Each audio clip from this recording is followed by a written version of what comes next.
आज सोमनाथ की तरफ से सूबी रस पिलाने वाले को, हाँ, और सूबी रस पीने वालों को याद प्यार। सभी बच्चे ठीक हैं? इक माना क्या, ओके माना क्या, और खुश माना क्या?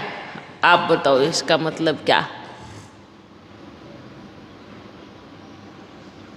बताओ।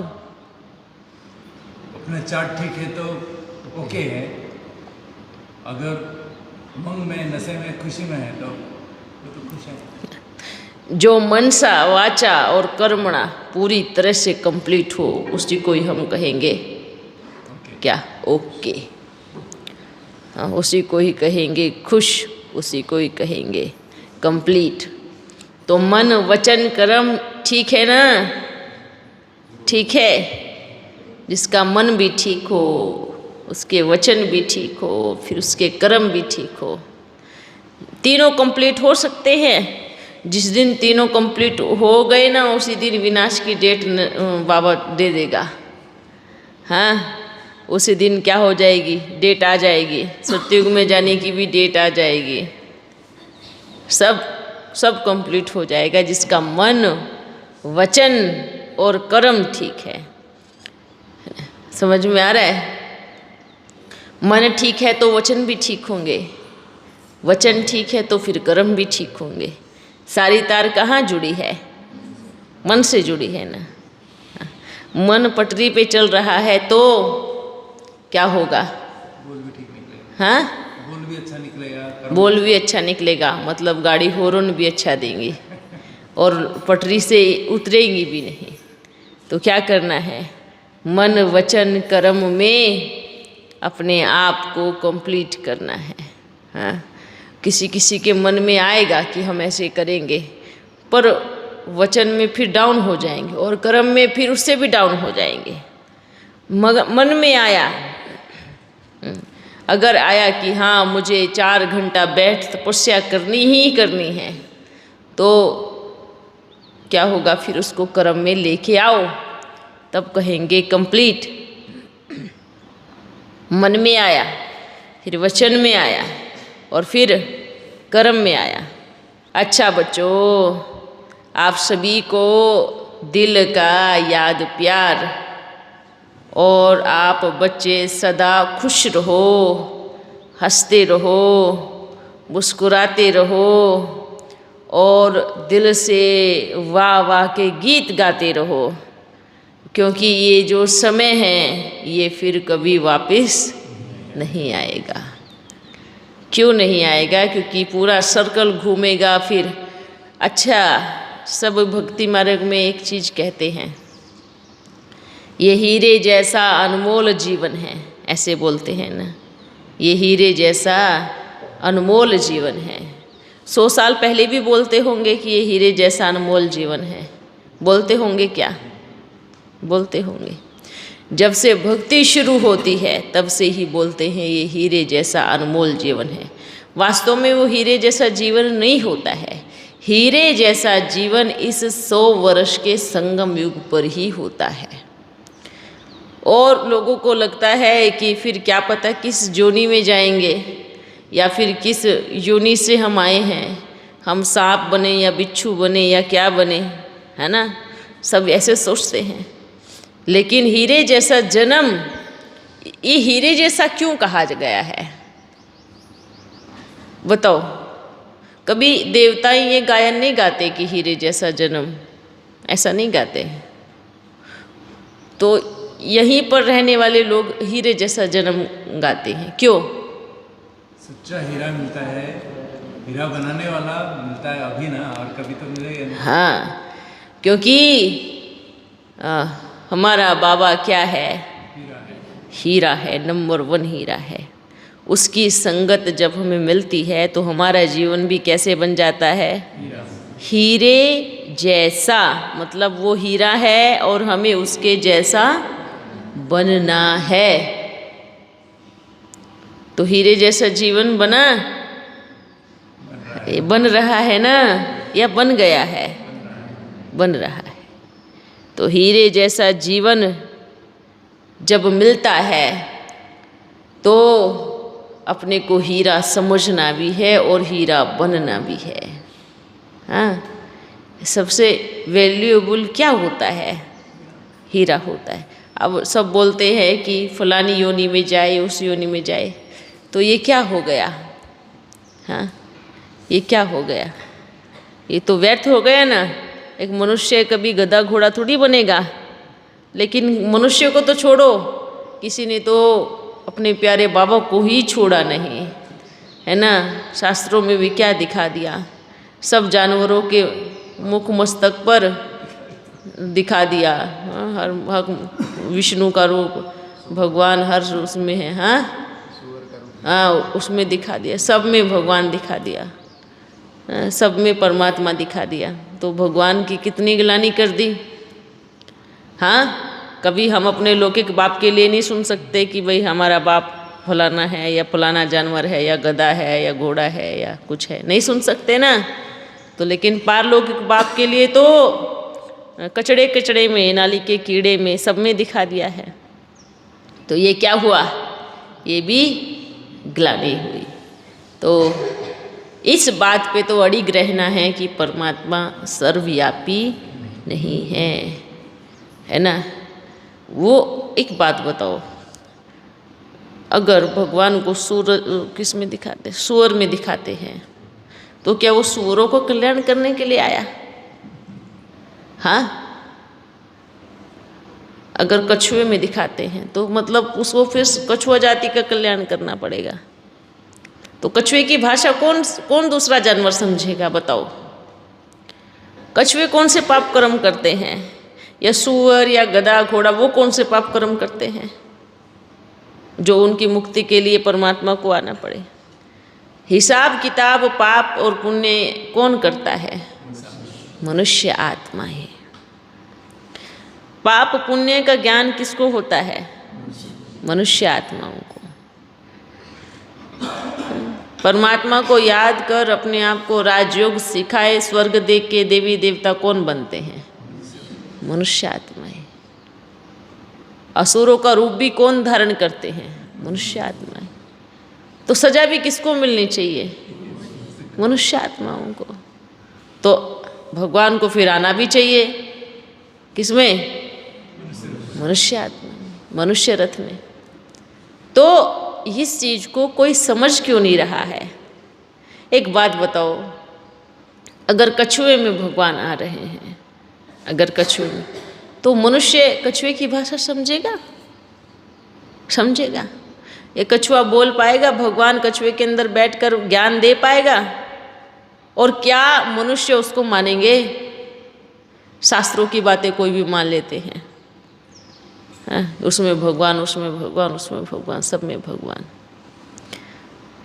सारी चीज़ें मनुष्य से जुड़ी हुई है। ये पशु पक्षी जीव जंतु, इनमें सबसे श्रेष्ठ उत्तम मनुष्य आत्माएं होती है, और फिर सबसे नीच भी मनुष्य आत्मा ही होती है। तो और पुण्य पाप का पता भी मनुष्य आत्मा को ही होता है। तो अगर मनुष्य आत्माओं का उद्धार हो रहा है तो ऑटोमेटिकली सबका आप ही उद्धार होगा। हाँ, सृष्टि अगर परिवर्तन होगी, विनाश की तरफ होगी, तो क्या होगा? ऑटोमेटिकली सबका सफाया हो जाएगा। तो ये ज्ञान है, इतना सिंपल ज्ञान है, किसी को समझ में नहीं आता। हाँ, ये चीज़ तो समझने की है ना। और मनुष्य ने फिर क्या क्या कहा है कि भगवान सबके अंदर है, सर्वव्यापी है, तेरे में, मेरे में, कच्छ में, मच्छ में, सब अवतार लगा दिए, कच्छ मच्छ अवतार। देखो कमाल की बात है, भगवान को किस में बिठा दिया? कच्छ मच्छ अवतार। हाँ, बिल्कुल, यहाँ पर सब गलती किया। तो फिर अवतार लेने की जरूरत ही जरूरत ही क्या है?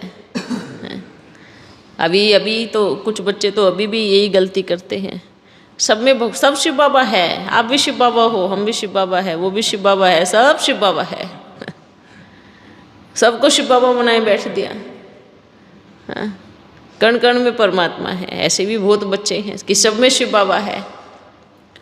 तो सब में शिव बाबा कैसे हो सकता है? हाँ, एक शिव परमात्मा को क्या बोलते हैं? पंचमुखी बोला जाता है उसको। क्या बोलते हैं? पंचमुखी महादेव बोलते हैं।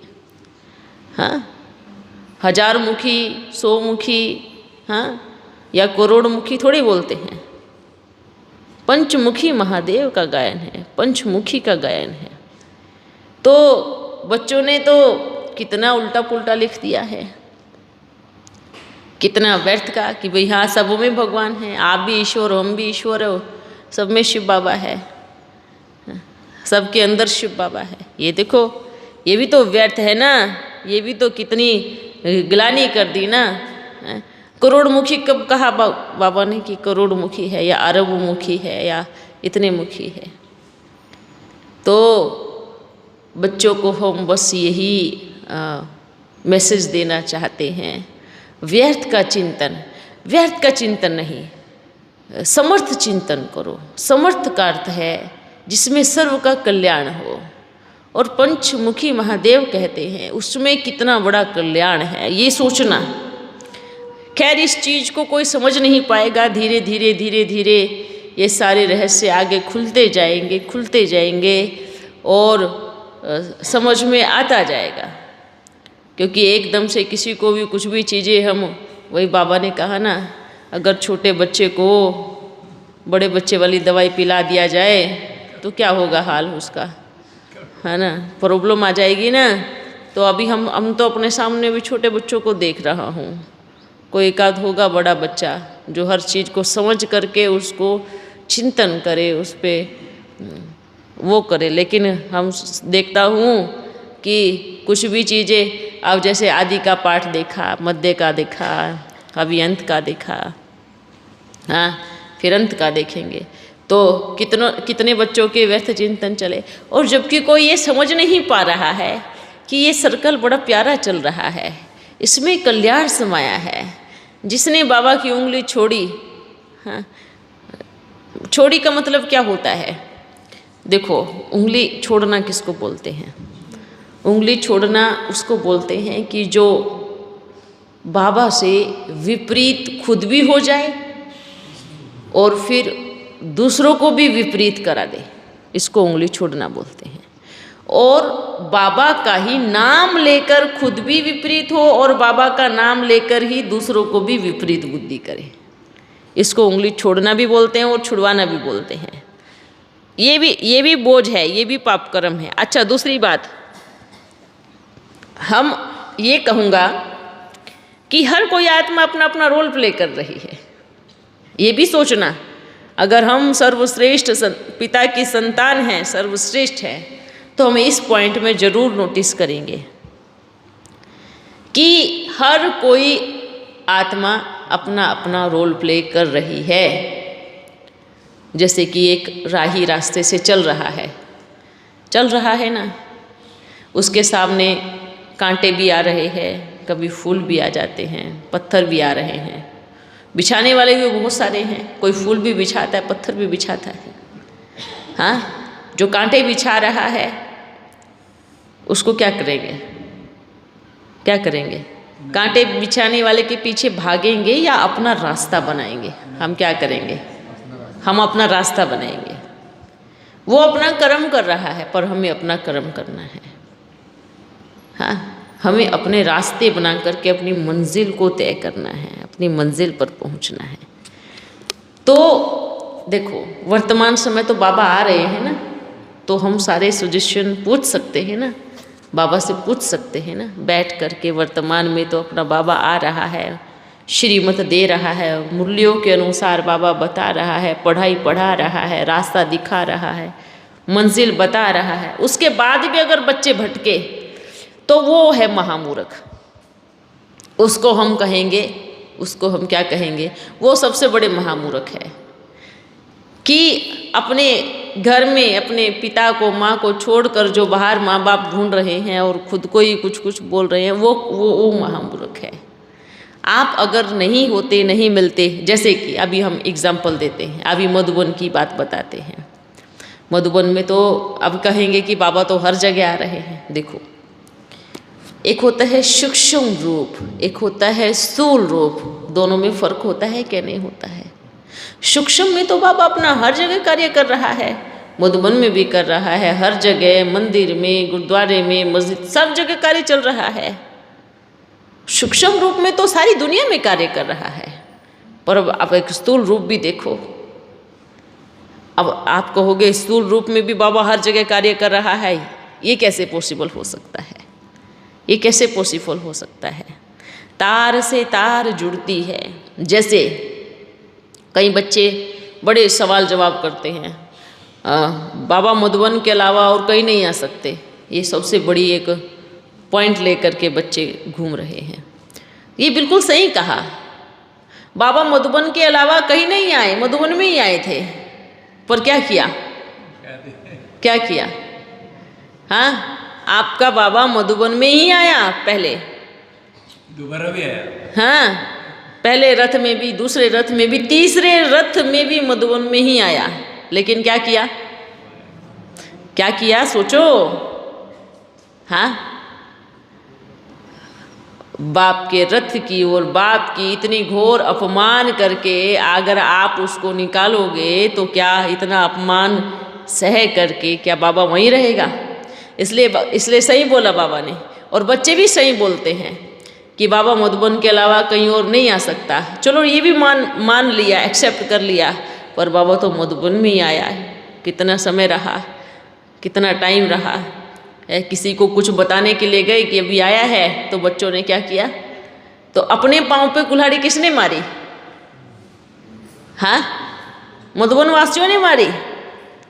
हम तो एकदम ओपनली बोल रहे हैं, अपने पाँव पे कुल्हाड़ी खुद मधुबन वासियों ने मारी।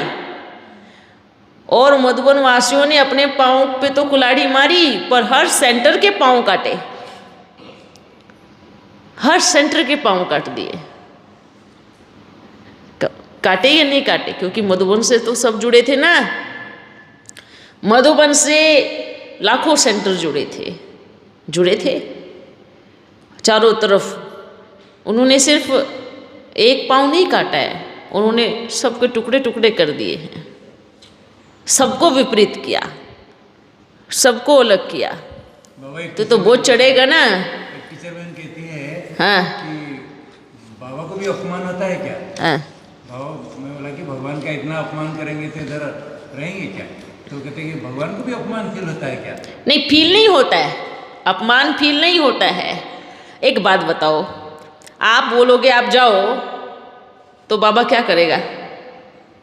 उनको बोलो अपमान की बात तो छोड़ो, जब मधुबन में शोभा बच्ची में आ रहे थे तब क्या था? वही बात बताया मैं। तब क्या था? तब जाओ याद प्यार दे दो, बाबा अभी याद प्यार दे दो। दादी की तबीयत ठीक नहीं है, अरे दादी की तबीयत ठीक नहीं है, वो किसको पता है? वो बाबा को पता है ना, ठीक है ये नहीं है, याद प्यार दे दो, ये कर दो। ये सब चीज़ें क्या है? हाँ, दूसरी बात, जब तीसरे रथ में भी बाबा आए तो क्या किया? तब क्या किया? चलो तो डायरेक्टली बोल दिया। निकालने की तो शुरुआत स्टेज से ही कर दी थी, निकालने की शुरुआत तो स्टेज से ही कर दी थी, लेकिन जब तीसरे रथ में एंट्री किया तो रथ सही थी। एक बार तो देखते, एक बार तो बिठा करके देखते, मिलते एक बार तो कि बाबा चलो एक बार आप मिल लो हमें, हैं परख तो लेते कम से कम, इतना तो करते। अरे कोई झूठ भी बोल दे कोई कि भाई आपका बाबा इधर से गुजरा है, तो लौकिक दुनिया में बच्चे भी दौड़ के भागेंगे, अच्छा उस गली को भी देखने जाएंगे, यहाँ से हमारा बाबा गुजरा होगा। तो एक बार तो चेक करके तो देखते कि भाई है या नहीं है, समझ तो लेते एक बार, फिर निकालते। डिसीजन फटाफट इसलिए होते हैं। अच्छा चलो, ये भी कल्याण है। अगर हम इसको कहेंगे कि ये गलत हुआ तो ये भी सही नहीं है, इसमें भी कल्याण है। ये सारी कहानियाँ बनी कहाँ पर है? रामायण कहाँ बनी? तो उन्होंने रामायण लिख दी, तो रामायण कहाँ बननी थी? राम को निकाला, रामायण बन गई, रामायण भी तो बननी थी ना। तो ये चीज़ें भी यहीं पे ही घटने वाली है। पांडवों को भी निकाला महाभारत। हाँ, पांडवों को महाभारत में लिखा। हाँ, पांडवों को उसी समय महाभारत भी लिखी गई और रामायण भी लिखी गई। तो महाभारत तो पहले लिखी गई, अभी रामायण लिखी गई। तो ये भी सब चीज़ें क्या है, हाँ, ये भी ड्रामा का एक हिस्सा है। भक्ति मार्ग कैसे आएगा, भटकेंगे कैसे, ये भी तो शूटिंग कर ली ना। अच्छा, दूसरी बात ये बोलते हैं, ये भी रोंग है कि बाबा सिर्फ मधुबन के अलावा कहीं और नहीं आ सकता, ये भी रोंग है। और ये भी रोंग है कि वो सर्वव्यापी है, सब जगह आ सकता है, ये भी रोंग है। हाँ, दोनों बातें रोंग है कि एक जगह के अलावा कहीं और नहीं आ सकता, ये भी रोंग है। और भगवान सब जगह आ सकता है या फिर भाई सब में है, सर्वव्यापी है, तो ये भी रोंग है। ये दोनों ही रोंग है। हम बीच का कहूँगा पंचमुखी महादेव, जो आज सारे संसार में गायन चलता है, सब संसार में पूजा होती है। तो इसलिए इस बात को बच्चे कुछ उल्टे तरीके से भी समझेंगे। हम समझ रहे हैं, हमें मालूम है जो अभी हमने बोला, क्योंकि हम बोलते ज़रूर है पर ये भी समझ जाते हैं कि इसका बच्चे अर्थ का अनर्थ ज़रूर करेंगे। क्योंकि आज तक सब बच्चों ने मुरली को उठा करके अर्थ का अनर्थ किया है और अनेक बच्चों को रास्ते से भटकाया है। हम एक कहानी बताते हैं छोटी सी।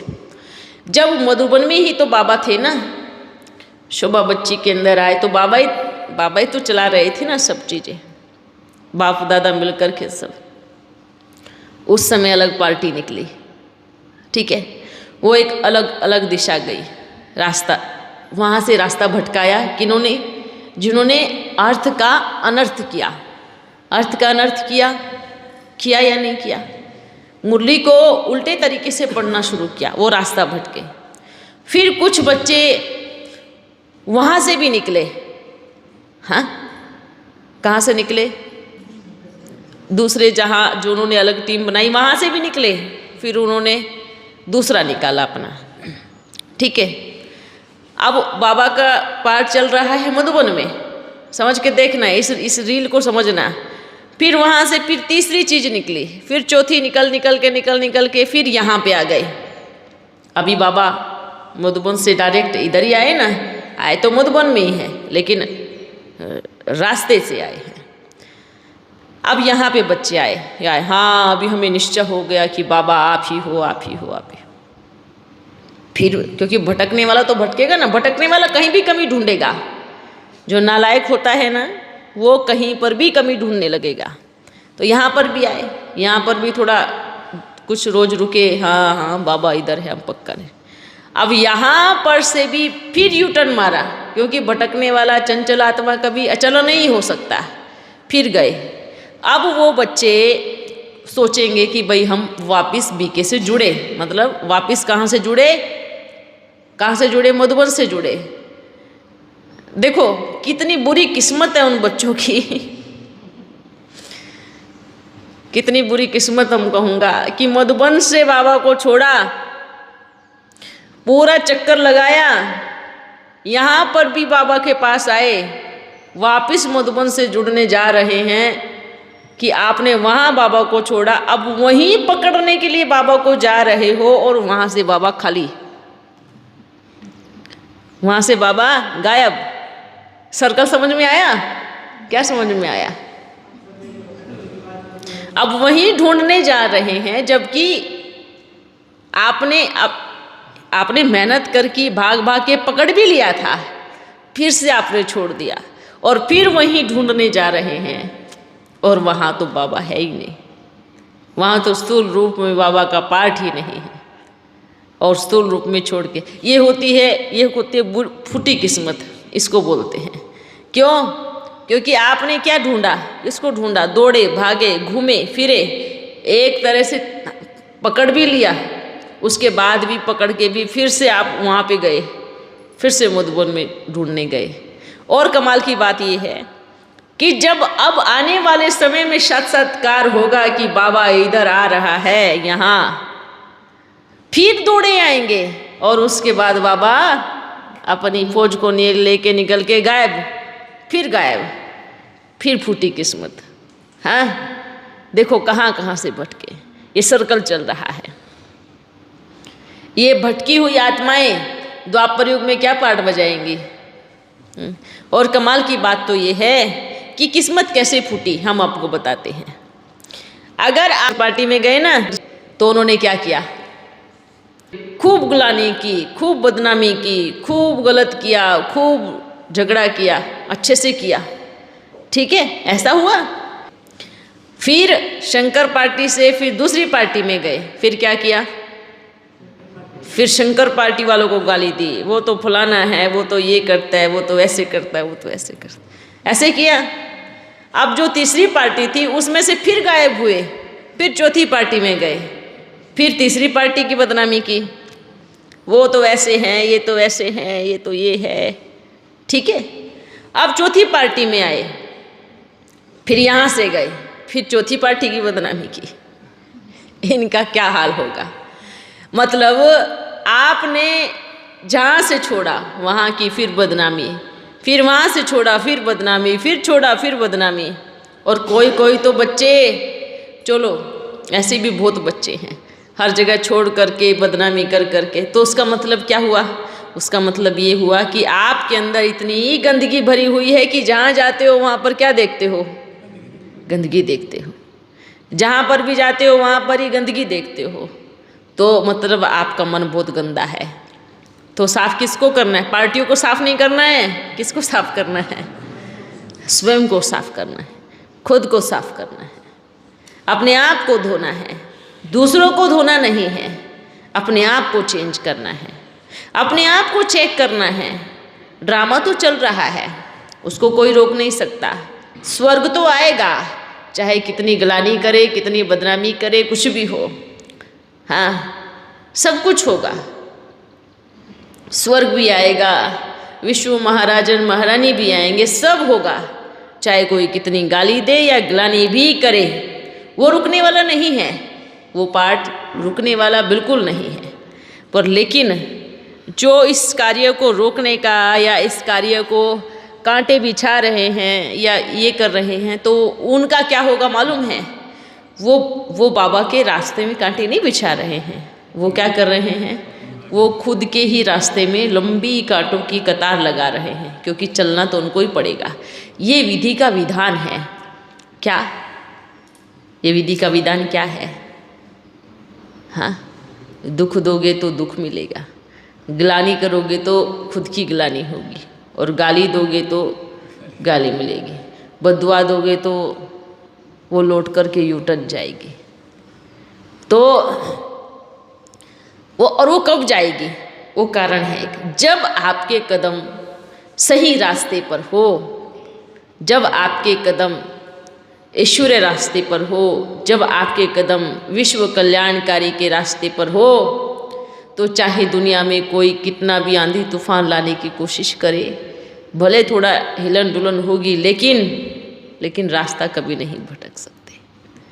तो हम तो बस बच्चों को यही मैसेज देना चाहूँगा कि बच्चे ड्रामा को देखो, ये बहुत सुंदर ड्रामा तरीके से चल रहा है, साइड सीन है सब।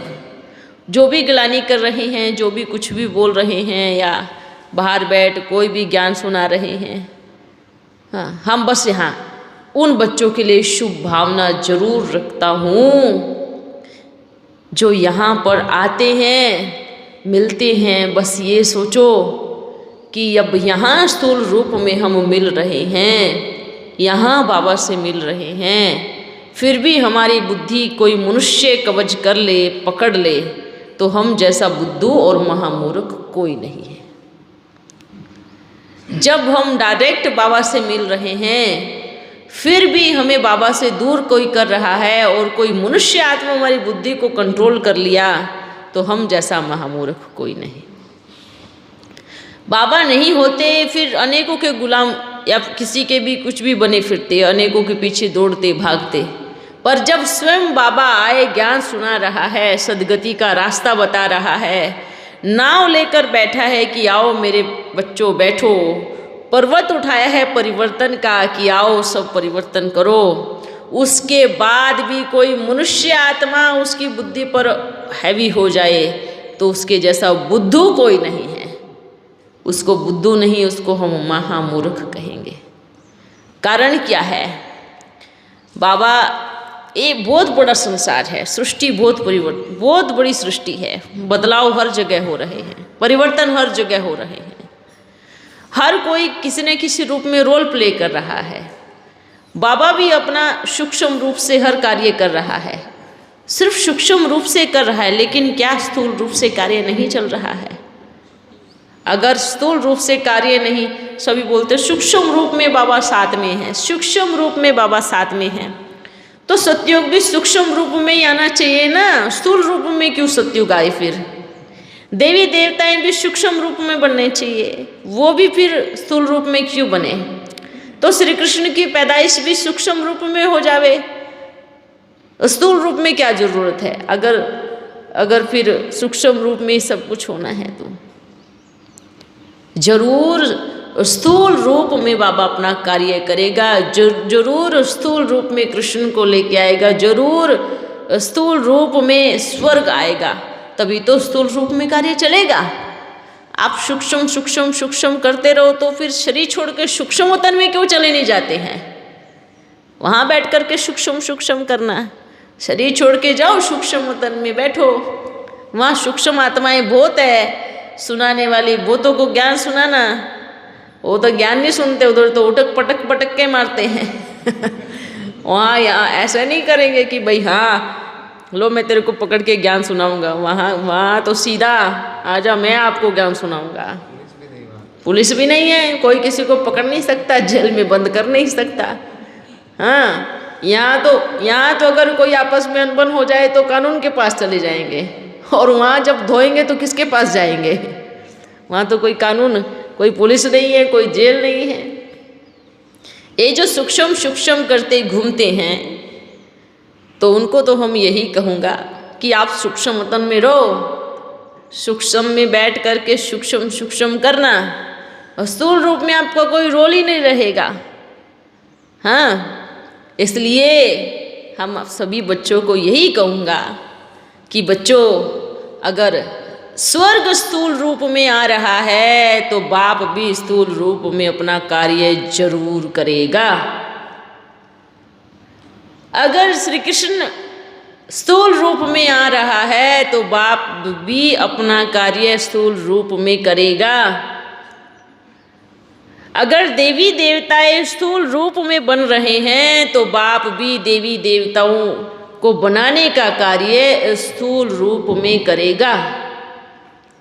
तो ये सूक्ष्म के नारे लगाना बंद करे, ये तीनों कनेक्ट है। ठीक है, निराकारी, आकारी और साकारी, तीनों से जुड़कर सब कुछ बनता है। निराकारी रूप में परम धाम में बाबा के साथ बैठ करके शांत स्वरूप में टिक जाना, ये भी हमारे साथ जाएगा। आकार रूप में बैठकर धर्मराज के सन्मुख अपने पाप कर्मों को भस्म कर देना, ये भी हमारे साथ की स्थिति है। और साकार रूप में बैठकर बाप की शिक्षाओं को पालन करना, शिक्षाओं पर चलना, इस पढ़ाई को पढ़ना, अपने प्रैक्टिकल जीवन को बनाना, ये भी एक हिस्सा है पढ़ाई का। ये तीनों मिलकर के ही देवी देवताओं का रूप बनता है और स्वर्ग बनता है। आप कहो कि हमें साकार से कोई मतलब नहीं, तो ठीक है, फिर आप निराकारी दुनिया में चिपके रहो, तो आना कलयुग में जब धुलाई होगी। हाँ, जुड़ना तो तीनों से है, निराकार, आकार और साकार। साकार, आकार और निराकार, ये तीनों का ही कनेक्शन ये स्थूल जीवन होती है, इस धरती पर जीवन होता है। कोई कहे हमको निराकार से ही मतलब है, फिर कोई कहे हमको सूक्ष्म वतन, सूक्ष्म से ही मतलब है, साकार से कोई मतलब नहीं। तो आप फिर सूक्ष्म दुनिया के रहवासी वहीं पर, क्योंकि बहुत सारी आत्माएं बैठी है ऊपर, तो बहुत सारी आत्माएं भटक रही है ऊपर, तो बहुत सारी यहाँ से तो कई गुना ज़्यादा ऊपर में बैठी हैं, तो फिर ठीक है, आप भी उसी में शामिल हो जाओ। तो बाबा आ रहे हैं और यहाँ बाबा आ रहे हैं। जो बाबा ने साकार में वायदा किया था सब कि अंतिम समय में, और अंतिम समय का जो नारा लगेगा, आज देखो हर राज्य में भारत माता के नारे लगते हैं, हर हर महादेव का नारा लगता है, हर राज्य में वंदे मातरम का गायन होता है, हर राज्य में भारत माताओं की जय होकर यात्रा निकलती है। तो ये कब का गायन था? कब का वायदा था? ये कब का वायदा था? सोचो, आदि से ये सपना था कि हर जगह भारत माता के नारे लगे। ये हो रहा है ना, और बड़े रूपों में भी होगा, और भी हो रहा है। आज देखो, और छोटे छोटे बच्चों को भी भारत माता का ड्रेस पहनाकर सब, आज नारी शक्ति कितनी आगे निकल गई। हाँ, क्योंकि जरूर भारत माता महालक्ष्मी का राज्य आने वाला है, तो जय जयकारे तो लगेंगे ना। इसलिए हम यही कहेंगे, सारी चीज़ें कंप्लीट हो रही है। बस एक चीज़ है कि अंतिम समय में साक्षात्कार का पाठ चलेगा। बच्चे, वो भी समय आ रहा है, वो भी चलेगा। वो क्यों? क्योंकि बच्चों के पास कुछ नहीं होगा, पढ़ने के लिए किताब नहीं होगी, देखने के लिए टेलीफोन नहीं होगा, सुनने के लिए गाने नहीं होंगे, कुछ नहीं होगा। तो वो स्थिति क्या होगी? वो स्थिति सिर्फ ध्यान की स्थिति होगी, और उस थोड़ी स्थिति में ही आपका पुरुषार्थ तेजी से गैलप करेगा, दौड़ेंगे। जब कुछ नहीं होगा और फिर बस एक बाबा होगा, और बाबा वो साक्षात्कार की टीवी चलाएगा, अनेक आत्माओं को, ज्ञानी अज्ञानी सभी को। ऐसा नहीं कि सिर्फ ज्ञानियों को साक्षात्कार होगा, ज्ञानियों को तो साक्षात्कार होगा, पर आपका साक्षात्कार अज्ञानियों को होगा कि कहाँ फरिश्ते बैठकर तपस्या कर रहे हैं। आपकी झलक, आपको साक्षात्कार, आपकी तपस्या होगी, वतन से चारों तीनों कनेक्ट होकर के आपकी स्थिति पावरफुल, पर आपका साक्षात्कार फिर अज्ञानी लोगों को होगा। जो दुनिया में अज्ञानी लोग हैं उनको फिर आपका होगा, आपको बाप का होगा और आपका उनको होगा। ये ऐसे कनेक्शन जुड़ेगा। तो क्योंकि अनेक आत्माएं जब मिलती है तो अज्ञानियों को, प्यासों को पानी पिलाने का कार्य करती है। अभी जैसे गर्मी पड़ रही है, हाँ, कोई बेचारे बहुत प्यासे होते हैं, रास्ते में पानी ढूंढते हैं, और किसी ने पानी का मटका रखा है कहीं पर और वो पानी पीते हैं, तो उसको मटके रखने वाले पे कितनी दुआएं जाती है कि नहीं जाती? उससे कितनी दिल की दुआएं देते हैं। ऐसी एक खतरनाक विकारों की गर्मी पड़ रही है और पड़ने वाली है। विकारों की गर्मी के साथ साथ पांचों तत्वों की बहुत भयानक गर्मी पड़ने वाली है। ऐसी तपन, और ऐसी तपन में आप बच्चे बैठकर निराकार बाप के साथ, प्यारे परमपिता परमात्मा के साथ और अनेकों आत्माओं को साकाश देने का अर्थात जल पिलाने का कार्य करेंगे, तो उन आत्माओं की दुआएं कितनी रहेगी, कितनी मिलेगी? सोचो। इसलिए ये कार्य को अभी से ही शुरू करना है। हाँ, सोचना है कि मैं जा रहा हूँ फरिश्ता बन, अनेक आत्माओं को देख रहा। जैसे क्या करना है, एक राजा अपनी प्रजा को देखने जाता है ना, क्या कमी है, कुछ कमी तो नहीं है। तो ऐसे ही आप भी क्या हो, राजा। तो क्या करना है, रोज करनी चाहिए, सुबह शाम डेली करनी चाहिए, रोज परिक्रमा करनी चाहिए। कहीं मेरे राज्य में कुछ तो नहीं है, कहीं कुछ कमी तो नहीं है, तो जा कर के रोज सुबह शाम साकाश देनी चाहिए। क्यों? हमारा बाबा भी तो परिक्रमा करता है ना, डेली सुबह शाम की परिक्रमा करता है ना, देखता है ना हर जगह जा कर के कि क्या बच्चों को चाहिए। सूक्ष्म रूप में सारे संसार में परिक्रमा कर रहा है, इसलिए मंदिरों में घंटी बजती है, इसलिए पूजा होती है, इसलिए चारों तरफ सुबह शाम ही उसका नाम लिया जाता है, क्योंकि जब वो आता है तो नाम तो तभी लिया जाता है ना। तो बाबा भी रोज परिक्रमा करता है, रोज वरदान देता है। तो हम तो बाप समान बनने वाले हैं, तो हमें भी क्या करनी चाहिए? रोज परिक्रमा करनी चाहिए। हाँ, अगर बाप आ रहा है तो बच्चों को भी पूरी फौज के साथ आना चाहिए, ये सोचना है। अभी डेली से रोज करना है।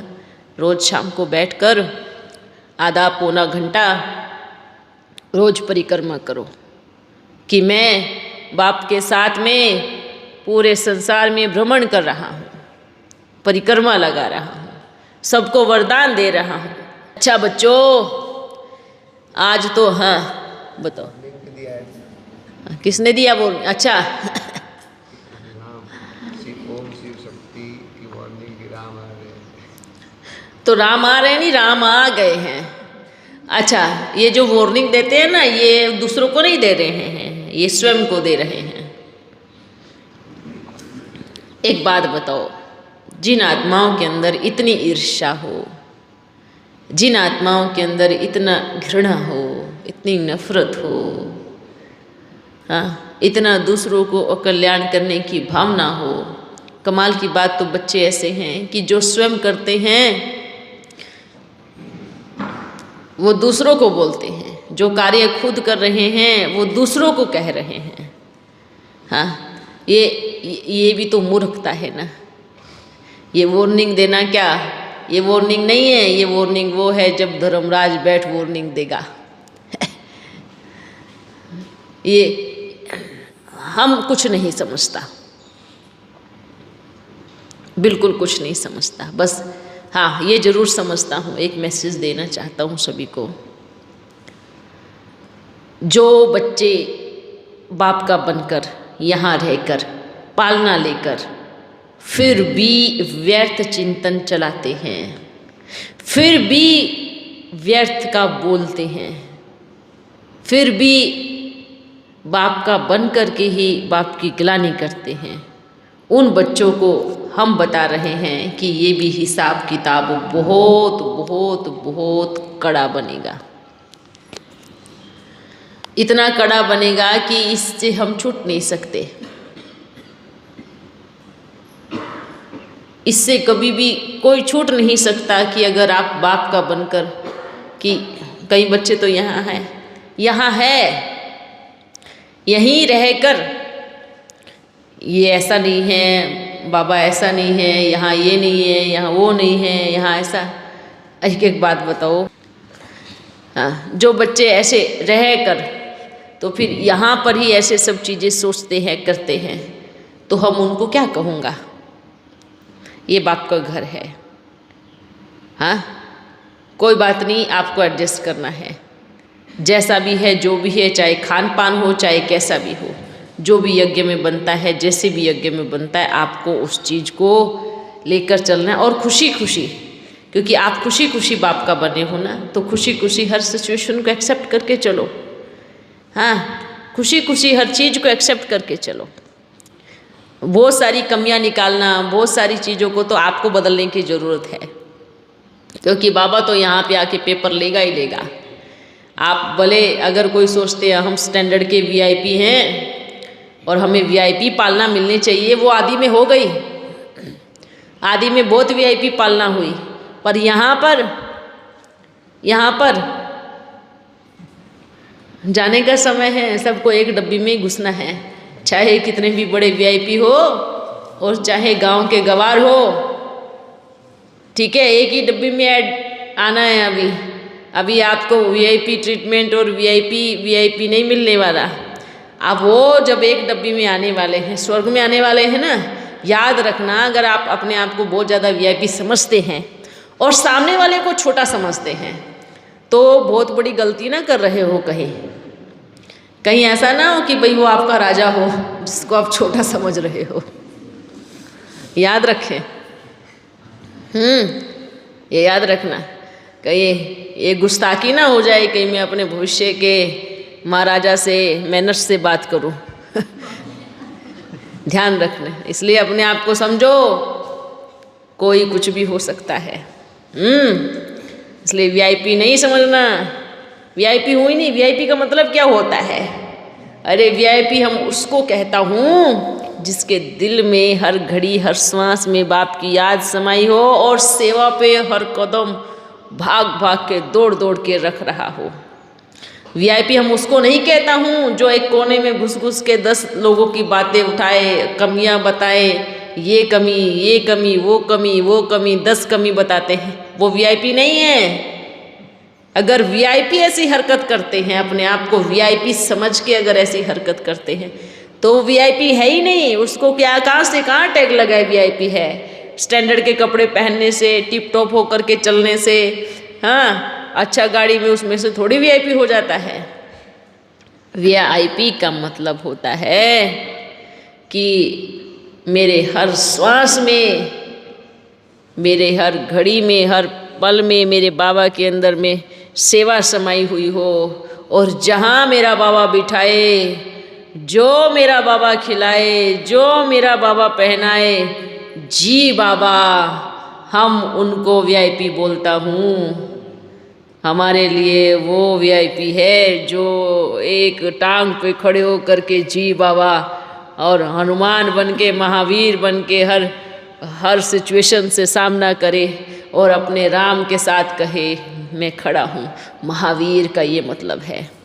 ये मतलब नहीं है कि 2 लोग आए बुराई करने के लिए, हाँ हम भी मिल जाए, हाँ ये तो ऐसे ही हैं, हाँ ये तो यही चलते हैं, हाँ ये तो ऐसे ही होता है ना। महावीर वो है। अरे आप अगर यहाँ पे आए हो तो आप सोच लो कि यहाँ पे आए हैं तो महावीर बनना है।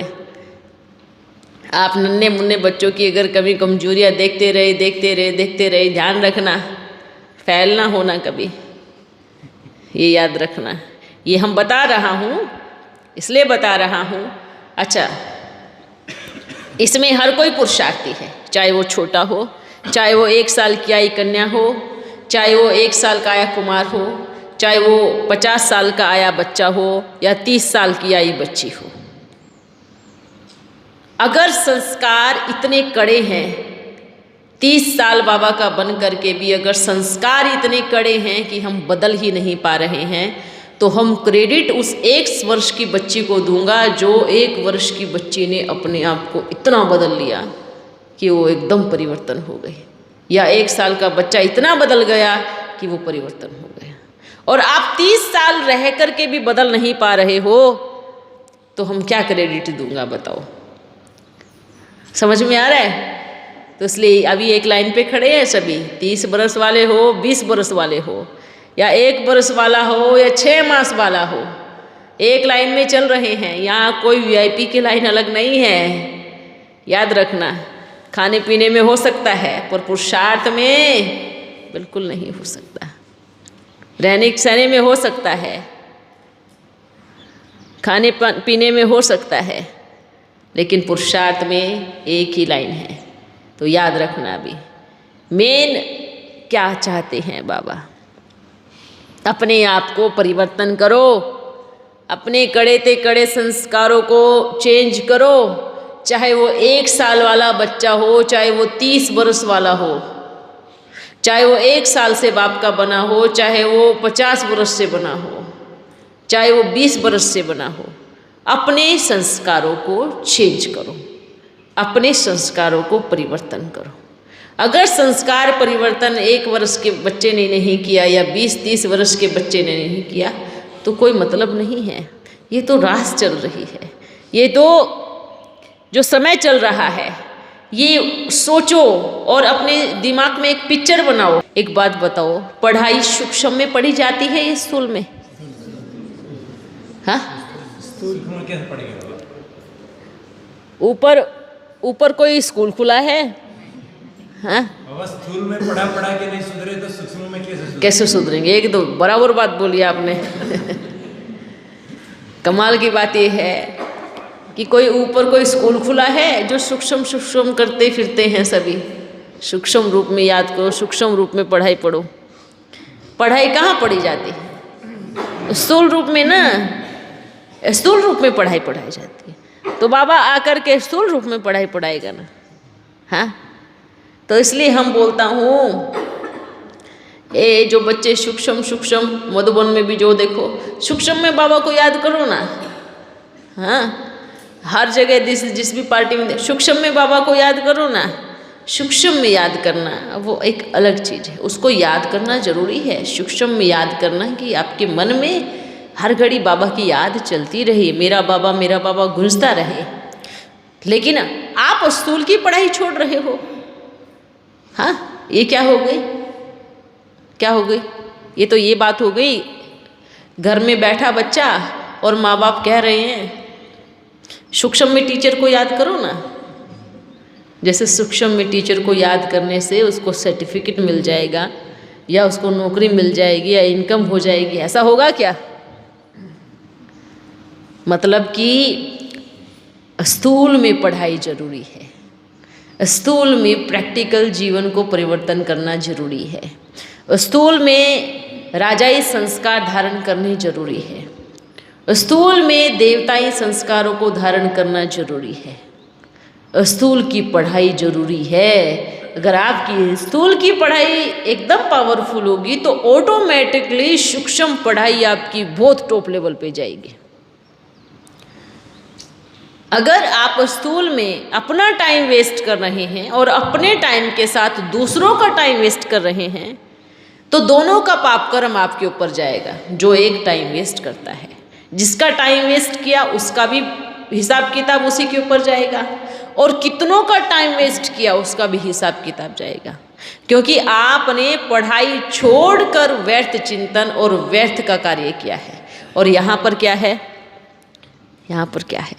पढ़ाई प्रैक्टिकल जीवन में अमृत वेला, प्रैक्टिकल जीवन में मुरली, प्रैक्टिकल जीवन में योग, प्रैक्टिकल जीवन में विचार सागर मंथन, प्रैक्टिकल जीवन में भट्टी, प्रैक्टिकल जीवन में मौन, प्रैक्टिकल जीवन में देवताई संस्कार, प्रैक्टिकल जीवन में खान पान की शुद्धता, प्रैक्टिकल जीवन में मन की शुद्धता, प्रैक्टिकल जीवन में संदेश देना, प्रैक्टिकल जीवन में बाबा का मैसेज चारों तरफ पहुंचाना, प्रैक्टिकल जीवन में अनेकों आत्माओं का कल्याण करना, ये प्रैक्टिकल जीवन में करना है। प्रैक्टिकल में नहीं करोगे तो सतयुग में भी ऐसे ही रहेगा। हाँ, फिर सतयुग में कैसे जाएंगे? तो प्रैक्टिकल जीवन में चलना है, और प्रैक्टिकल जीवन में चलेंगे तो फिर सूक्ष्म रूप में आपको आप ही पावर मिलेगी और आपको आप ही शक्ति मिलेगी। आपका प्रैक्टिकल जीवन मजबूत रहेगा तो आपको ताकत अपने आप मिलेगी। आप प्रैक्टिकल जीवन में बैठे हो, कुछ कर नहीं रहे हो, किसी को मैसेज दे नहीं रहे हो, सारा दिन घर में पड़े हो, सारा दिन आप कुछ करोगे नहीं, हाँ, सेवा पे जाओगे नहीं, कुछ किसी को मैसेज दोगे नहीं, तो आपका सूक्ष्म भी बोन कमज़ोर है और आपका निराकार बोन भी कमज़ोर है। क्योंकि आप अगर प्रैक्टिकल जीवन में नहीं करोगे तो आप सूक्ष्म से कनेक्ट नहीं हो सकते। प्रैक्टिकल जीवन में तो कर्म करना ही पड़ेगा, क्योंकि आपको देवता किस में बनना है? सूक्ष्म में बना दे तो किस में बनना है देवता? प्रैक्टिकल में बनना है। सोने की दुनिया कैसी चाहिए? सूक्ष्म में। ऐसे तो बहुत बहुत सोना घूमता होगा अंदर में पर किस में चाहिए? प्रैक्टिकल। देवताई पोशाक नकली की चाहिए या असली की चाहिए? असली की ना। तो प्रैक्टिकल जीवन, हमें प्रैक्टिकल जीवन को देखना है, हमें निराकार को भी देखना है। क्योंकि आपका यहाँ मजबूत रहेगा तो ऊपर की याद अपने आप कनेक्ट हो जाएगी। हाँ, समझ में आया? सबको समझ में आया या कुछ नहीं भूल गए हैं? हाँ, अच्छा, एक और बात बता रहा हूँ। जो भी बच्चे वार्निंग देने वाले हैं, हम क्या कहेंगे, वो अपने हिसाब की गठरी खुद बांध रहे हैं और उस गठरी में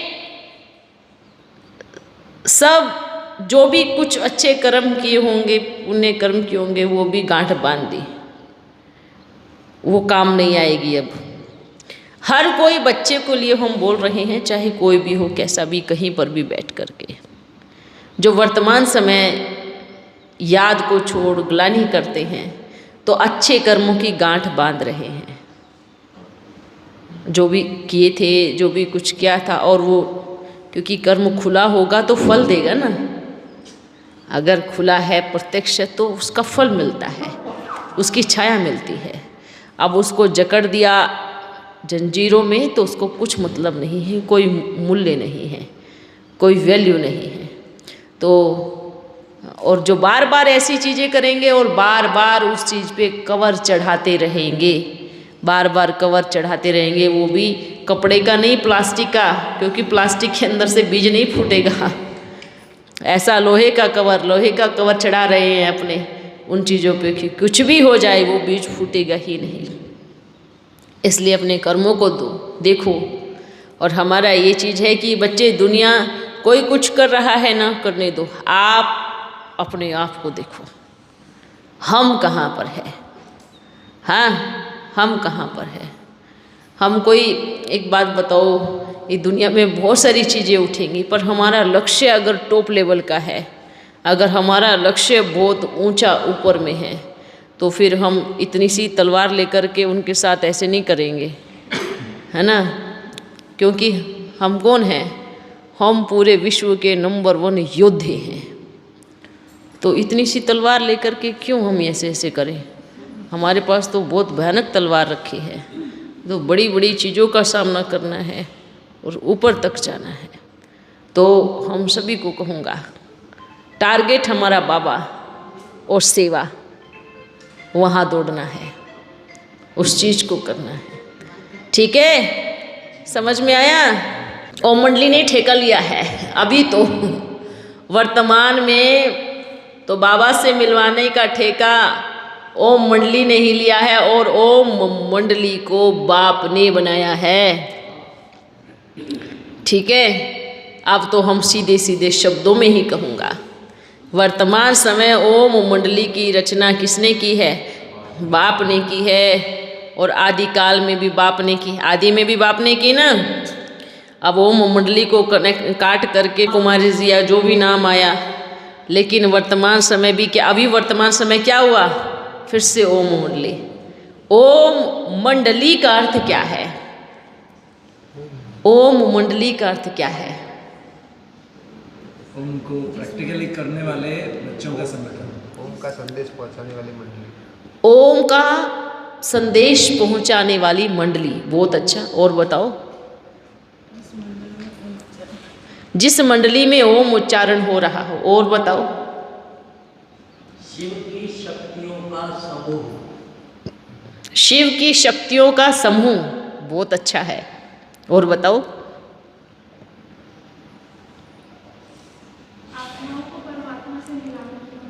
आत्माओं को परमात्मा से मिलाने की मंडली, बहुत अच्छा।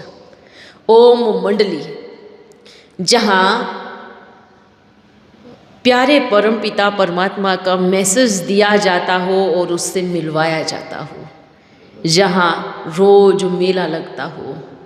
ओ अर्थात परमात्मा और म अर्थात आत्माओं का मिलन जहाँ हो रहा हो, जहाँ एक स्वर में बैठ बाबा को याद कर रहे हो, जहाँ पूरे संसार का कल्याण होने वाला हो, वो मंडली। और हम तो कहूँगा कि भले अब कोई कहे या कोई कुछ भी कहे कि हाँ ओम मंडली ने ठेका लिया हुआ है बाबा से सभी आत्माओं को मिलाने का। यही तो कोई तो ठेकेदार होगा ना, तो फिर ठेका लिया है, और हम तो कहूँगा मैं उसका ठेकेदार हूँ। अब ठेकेदार सभी को मिलवाएगा, जरूर ठेका लिया है। अब कोई आए मिले नहीं मिले वो उसकी मर्जी है ना। क्योंकि मैं एक ठेकेदार बहुत अच्छी बिल्डिंग बना रहा है, और उसमें रहना भी तो पड़ेगा ना। रहना पड़ेगा, नहीं पड़ेगा? कब से बिल्डिंग का प्रोसेस चालू है? कितने बरस हो गए बिल्डिंग का प्रोसेस चालू होने में? बताओ ना। हैं? अरे नहीं, वहाँ से गिनो, उधर से 90 साल हो गए। देखो, क्योंकि ये बिल्डिंग कम से कम 2,500-3 हज़ार तो चलेगी ना। नहीं, सतयुग की बिल्डिंग तो 2,500 हज़ार 2,500-3 हज़ार साल चलेगी। समझ में आया? ये 100 बरस का ठेका होता है। 100 बरस में स्वर्ग रूपी बिल्डिंग बनके तैयार होती है। आपकी यहाँ की बिल्डिंग 1 बरस में, 2 बरस में ज़्यादा से ज़्यादा, ऐसा ही है ना। लेकिन स्वर्ग की जो बिल्डिंग है वो 100 बरस में बनके तैयार होती है। और चलती कितने बरस है? पूरे 2500 साल, 3000 साल तक की वो बिल्डिंग की आयु होती है। फिर भी वो कमज़ोर नहीं होती है। फिर भी रावण आए, तूफान मचाए, परिवर्तन होए, वो अंदर चली जाती है, कमज़ोर नहीं होती है। दीवारें टूटती नहीं है, छिपा देते हैं। हाँ, वो छुप जाती है। तो अब ये भी बात सही है कि भाई ठेका लिया हुआ है तो ठेकेदार तो है ना। आज दुनिया में अनेकों ठेकेदार बने घूमते हैं। देखो, दुनिया का कार्य चल रहा है दुनिया के हिसाब से। दुनिया में बहुत ऐसे गुरु गोसाई हैं जिनको मालूम भी नहीं है कि भगवान कौन है, कैसा है, क्या है, कहाँ है। तो भी वो देखो कितने कॉन्फिडेंस से अपना कार्य कर रहे हैं। झूठ बोल करके भी कितना अपना कॉन्फिडेंस से कार्य कर रहे हैं। यहाँ तो हम सच्चे हैं, तो सच्चे इंसान को कितना कॉन्फिडेंस होना चाहिए। झूठे लोग दुकान चला करके इतने कॉन्फिडेंस से अपना कार्य कर लेते हैं, और सच्चे व्यक्तियों के अंदर, सच्ची आत्माओं के अंदर कितना कॉन्फिडेंस होना चाहिए। अरे कॉन्फिडेंस से बोलो, हाँ, ओम मंडली कार्य कर रही है, भगवान से मिलाने का कार्य कर रही है, बिल्कुल कर रही है। कॉन्फिडेंस होना चाहिए ये। अगर मन में थोड़ी भी हलचल है तो कहाँ ना कहाँ हम ही कमजोर पड़ रहे हैं। कॉन्फिडेंस है ये हमारा कॉन्फिडेंस। हम कॉन्फिडेंस से बोलता हूँ कि हाँ, हम सबको बाबा से मिलाने का कार्य कर रहे हैं और मिलवा रहे हैं। जो बच्चे बोलते थे 1 साल का धारणा नियम बनाओ तभी आप भगवान से मिल सकते हैं, उनकी बात भी कट। क्यों भाई, किस लिए? कोई बात नहीं, अंतिम समय, एक समय था ऐसा, अब एक समय ऐसा है कि भाई हाँ, सभी को मिलने का हक है। आओ सभी, जिसको निश्चय हो अच्छी बात है, जिसको नहीं निश्चय हो उसके लिए भी अच्छी बात है। कम से कम आप विनाश के सीन में याद तो करेंगे कि हाँ, एक मंडली आई थी, ओम मंडली, जिसने मुझे बाबा से मिलवाया था, जिसने मुझे परमात्मा से मिलवाया था, जिसने मुझे शिव शक्ति से मिलवाया था। ठीक है, समझ में आया? इसलिए हाँ, हम ठेकेदार हैं, हम ठेकेदार हैं, सही सच्चे ठेकेदार, झूठे ठेकेदार नहीं। आज तक लोगों ने झूठे ठेकेदार बन करके काम किया है। हाँ, दुनिया में बोलते हैं शास्त्रों पढ़ो तो भगवान मिलेगा, गीता पढ़ो तो भगवान मिलेगा, वेद पढ़ो तो भगवान मिलेगा। हाँ, क्या मिला? क्या मिला बताओ, क्या मिला? गंगा स्नान करो तो पाप कर्म कट जाएंगे। एक बात बताओ, गंगा स्नान करने से कैसे पाप कर्म कट सकते हैं? गंगा स्नान करने से कैसे पाप कर्म कर सकते हैं? बताओ, ये कोई बात हुई? ऐसे तो फिर रोज पानी का स्नान करते हो तो पाप कट जाते हैं क्या? हाँ, मन हल्का होता है, अच्छा लगता है, शरीर की मैल उतरती है, पर पाप कर्म तो नहीं कर सकते। हम इसमें कोई गंगा की वो नहीं कर रहे हैं कि भाई हाँ, हम गंगा को कोई गलत बोल रहे हैं या नहीं। अच्छा, गंगा उसकी महिमा क्यों है? क्यों है बताओ, गंगा की महिमा क्यों है? आप बताओ। संगम युग में ज्ञान गंगा की महिमा उन्होंने स्थूल गंगा में, क्योंकि संगम युग की ज्ञान गंगा के हिसाब से उन्होंने स्थूल गंगा में लगा दी, लेकिन स्थूल गंगा की भी महिमा कुछ तो होगी, इसलिए वो कर रहे हैं। हाँ, ये एक लॉजिकल इंसान सोचता है, एक साइंस वाला इंसान भी सोचता है कि ये गंगा गंगा क्यों करते फिरते हैं। हम आपको बताओ, कितने समय से ये जो गंगा चारों तरफ से घूम के भ्रमण। अब एक बात बताओ, क्या गंगा से बड़ी कोई नदी नहीं होगी? हैं? गंगा से बड़ी भी कितनी बड़ी बड़ी नदियां होती है। हाँ, पर गंगा की महिमा क्यों? क्योंकि गंगा का पानी ही शरीर के कोढ़ दूर करता था, उस टाइम जब जड़ी बूटियों से पानी होता आता था, गंगा का पानी, दूसरी नदियाँ, बड़ी बड़ी नदियाँ भी सूख जाती है, आपने देखा होगा ना, बड़ी बड़ी नदियाँ भी सूख जाती, पर गंगा सूखती नहीं। गंगा के पानी में कीड़ा नहीं पड़ता। हाँ, पड़ता है? आप देखना, सोचना, आप गंगा का पानी बोतल में भर के लाना, उसको घर में 10 वर्ष रखना, उसमें कीड़े नहीं पड़ेंगे। हाँ, इसलिए वो बोलते गंगा जल मुख में डालो, गंगा जल मुख में डालो, गंगा जल मुख में डालो तो मुक्ति हो जाएगी। तो ये गंगा की महिमा है, मतलब ये एक सब पर्वतों की जड़ी बूटियों का कमाल है। अच्छा, क्या और गंगाएं, क्या और गंगाएं या फिर दूसरी नदियाँ जड़ी बूटियों से होके नहीं आती होंगी क्या? हाँ, आती होंगी, नहीं आती होंगी, पर हैं? और ऐसा भी है, गंगा का पानी और नदियों में भी मिलता है, गंगा का पानी तो और नदियों में भी मिलता है। इसमें भी एक गायन है, इसलिए बोलते हैं ना,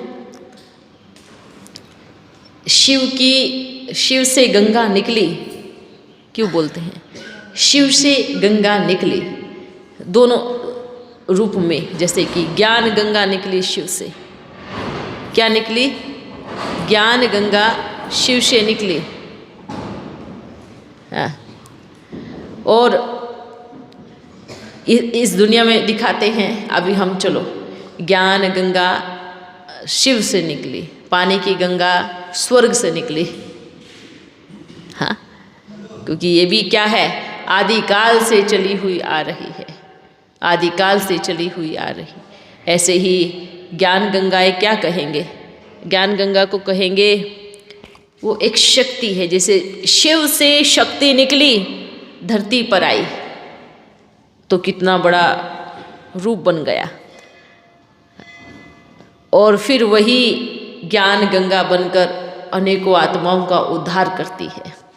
जब संसार पवित्र अपवित्र बनता है तो ज्ञान गंगा भी बन करके उद्धार करती है। तो सबसे पहले क्या निकली? शिव की शक्ति निकली।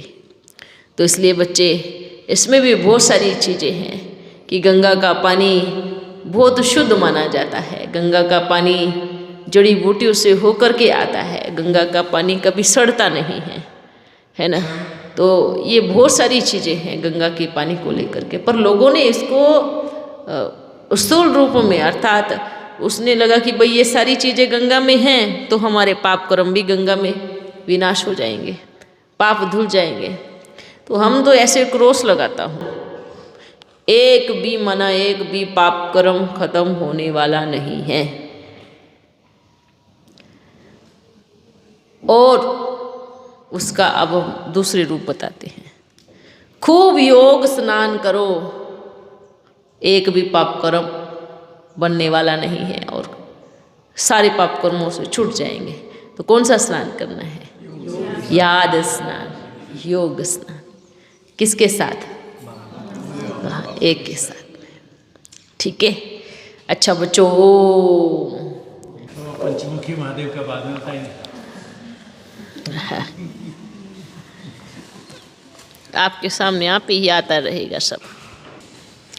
एक तो स्वयं शिव ही है ना, आत्माओं की बात है। हाँ, 5 आत्माओं की बात है। एक मुख तो स्वयं उनका ही है ना, स्वयं वही एक आत्मा है। अच्छा, और सब ठीक है ना? हाँ, जो भी बच्चे आते हैं, समझते हैं, सुनते हैं, सबसे पहले तो हम सभी को कहेंगे कि समर्पण। अगर भोले भाले बच्चे बनने हैं तो क्या? समर्पण। ये समर्पण जो है ना, ये समर्पण हर चीज़ को, हर हिसाब किताब को ख़त्म कर देगा। समर्पण पूरी तरह से बाबा के प्रति समर्पण हो जाना। ठीक है, तो हमारा सब कुछ सर्व समर्पण किसको? हाँ है, सब बाबा। बाबा को बोलो बाबा। ये वैसे भी तो लौकिक दुनिया में गाते हैं ना, क्या तन मन धन सब तेरा, अर्पण क्या लागे मेरा। क्या लागे मेरा। है आपका कुछ लगा है? कहीं चिपका हो कंधे पे, घर बैठा हो, इधर वो फलाना बैठा हो, इधर बैठा, नहीं ना। ये सब कुछ एकदम बुद्धि से पूरी तरह से सरेंडर, बाबा सब कुछ आपका है। फिर जब बाबा का बन गया तो फिर आप इंटरफियर नहीं करो, है ना। तो इसलिए हमेशा समझो किसका है, बाबा का है। अच्छा, चीनी और तेल और नमक, ये तीन चीज़ें इंसान को पूरा अस्वस्थ और उम्र कम, ये तीन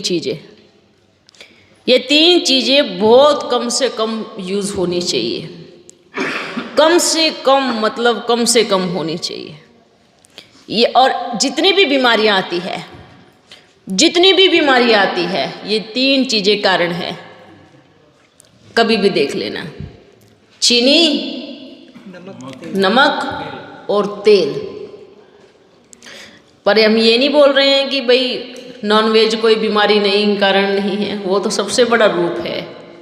लेकिन ये शाकाहारी बच्चों के लिए ये देखो, चीनी से देखो कितने, चीनी और तेल से कितना शरीर कैसे फूल जाता है, व्यर्थ का चमड़ी बढ़ जाती है।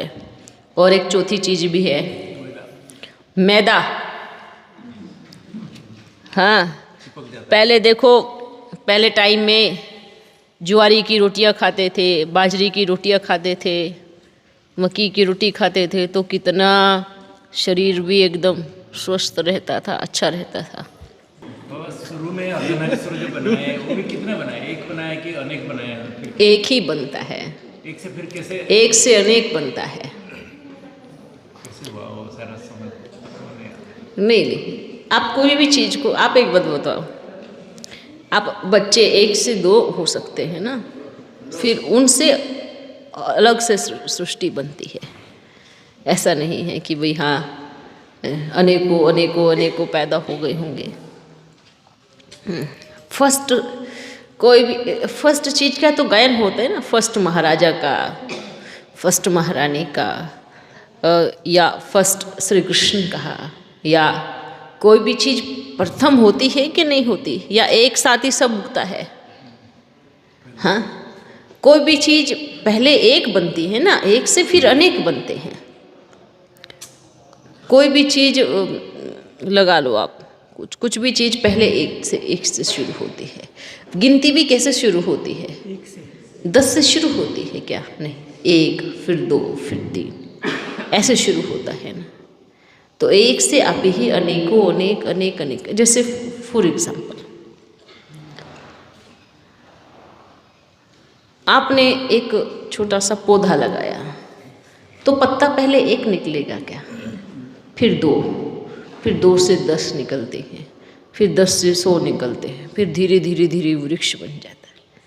अब बीज बोया है तो एकदम से तो हजारों पत्ते नहीं पैदा हुए होंगे ना, या एकदम से तो करोड़ों पत्ते पैदा नहीं हुए होंगे ना। पहले एकदम से 2, एक ऐसे विपरीत दिशा में 2 पत्ते निकलते हैं, ऐसे निकलते हैं, तो 2 पत्ते, 2 से फिर 4, 6, 8, 10 बनते हैं। तो ये सर्कल है। कोई भी चीज़ अचानक से सारी पैदा नहीं हो सकती है।